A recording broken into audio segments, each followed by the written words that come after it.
Have you ever stopped to think about how you'd manage a huge creative project? I'm not talking about a four-piece garage band. I mean a full-time, state-sponsored orchestra. Well, today we're going to dive into this incredible ancient text that basically gives us the org chart for one of the most dedicated musical groups in history. It's fascinating. Okay, so first things first, we really need to get our heads around the sheer scale of what King David put together here. This was not just a few guys playing for special occasions. We're talking about a literal army of musicians, all dedicated to one single purpose. And the number? Wow, it's just staggering. 288 musicians. Can you just imagine the sound, the power, but also, man, the logistical headache of managing that many people?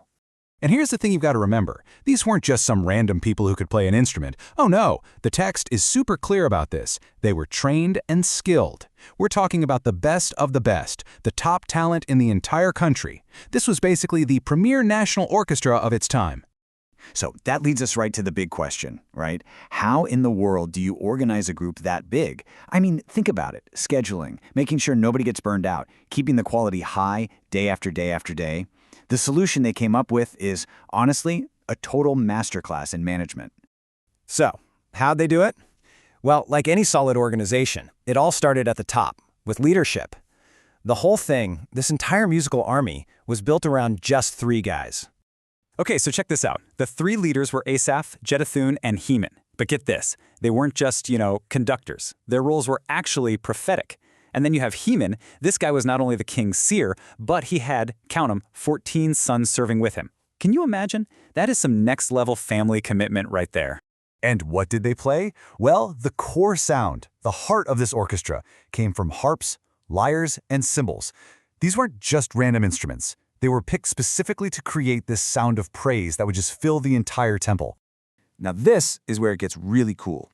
This wasn't a job you could just, send a resume in for. No. The whole system was built on family. It created these incredible musical dynasties where skills were handed down from father to son, generation after generation.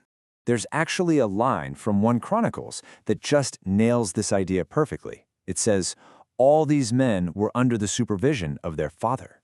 So the dads were the supervisors, the mentors, the teachers. It's how you make sure that deep knowledge of the music and why they were playing it gets passed on. And the system was designed to mix everyone together. It specifically mentions teacher as well as student, and young and old alike. So you have this amazing, living, breathing mentorship program built right in. The veterans are passing down their experience, and the new talent is always coming up through the ranks. It's brilliant. Okay, so back to that big scheduling problem. 288 people. How do you manage that day to day?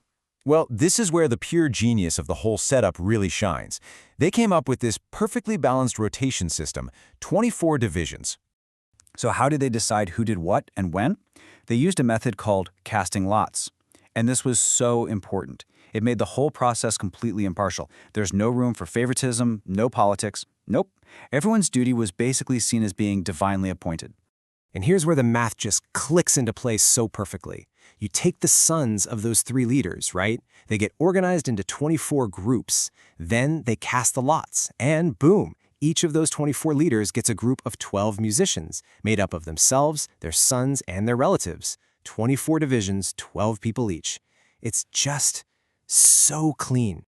All right, let's pull it all together now and look at the big picture. The whole structure is just so elegant and simple, but at the same time, the scale is just massive.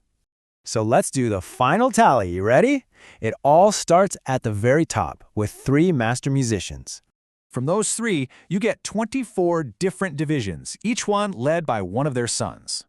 And each one of those 24 divisions, it's made up of 12 highly skilled musicians from the same family line.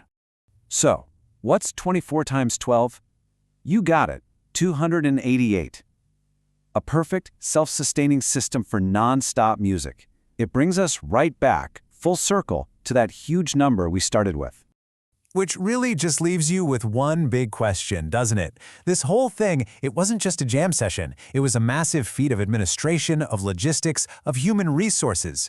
So what does that incredible level of meticulous planning tell you about how important music was, about how much they valued what these artists were creating?